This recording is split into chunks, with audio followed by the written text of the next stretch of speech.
We're happy to say a new exhibit at the Indiana Historical Society is taking you inside a studio that was home to the sound of jazz for Hoosiers and people all over the world. Yeah, the Gennett studio exhibit is a recreation of the famous studio that helped shape the sound of jazz as we know it today.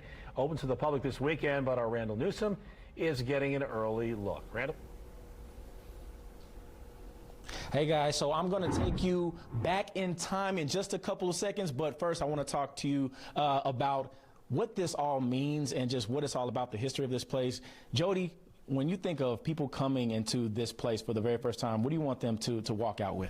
Well, I want them to come in and really walk away thinking about what it means to be a Hoosier and all of our incredible stories that come together to really define this state and its people. And this is one of those incredible stories from Richmond, Indiana. What's your favorite part about this entire thing, this exhibit from start to finish? What's your favorite part? Well, I think it's not just the history itself, but the ripple effect that this studio has had on today's popular culture and music. When you think about the Beatles, Eric Clapton, contemporary artists, so many of their influences came from this time and this studio. Okay, so let's step back in time right quick. Okay, Dan Shockley's going to lead the way. You ready to do this? I'm ready. Let's go. Let's do it. Okay, here we go, guys. All right, we're going back in time. It's October 28th, 1927.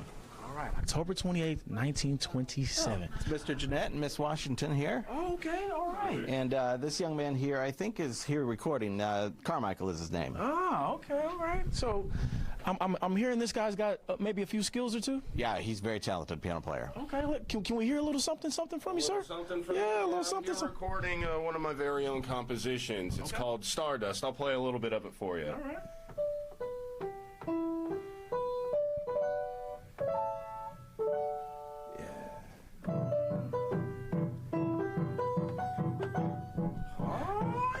Liking that. We can keep that going a little bit. That's good stuff. Okay, so that leads us to Mr. Gennett. Sir, thank you for having us here in your studio. What do you feel like artists get here that they couldn't get necessarily anywhere else around that time? Well, or this time, I should say. what they're getting here is an opportunity to have something to represent themselves when they're going out and trying to sell their talent, right? If someone is trying to go to a venue and say, you know, you should hire me to work here, well, why should I hire you? Listen to this.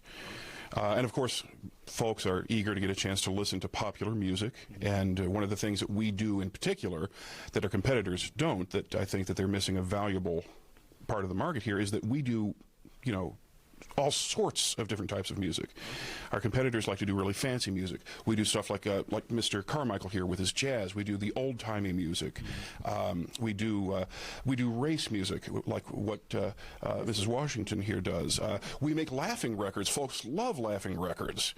Awesome. Okay, guys, you can see all of what's happening here at the Indiana Historical Society here at the Gennett Records exhibit. It's a new exhibit opening this weekend. I'll send it back to you. Randall, thank you so much.